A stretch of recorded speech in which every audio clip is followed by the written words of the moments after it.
How to speed up Mozilla Firefox. I'm going to show you how you can speed up this browser. Click on the menu button and then hover on Help in the context menu. Click on the About Firefox option and click on the Update To button. Open Firefox and then type About Preferences into the address bar. Press the Enter key on your keyboard to be redirected to the preference page. Open the Firefox menu by clicking on the three lines in the top right corner and then click on Settings from the available options. Click on the Clear Data button to open the interface. Select both options and then wait for Firefox to finish clearing your data.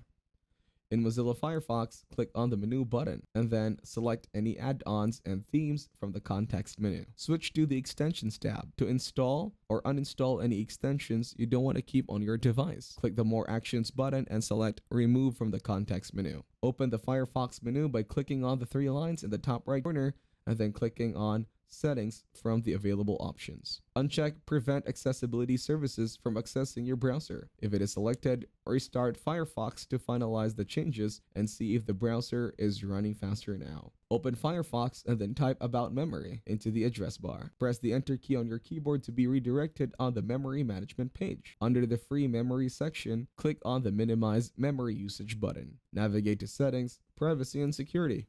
Scroll down on the page until you see the Firefox data collection and use header. Restart your browser and check if your experience is better. Open Firefox and type About Config in the URL bar. Press Enter to navigate to the Advanced Configuration page. Press the Enter key on your keyboard to be redirected to support the page. Look for the Give Firefox Tune-Up section.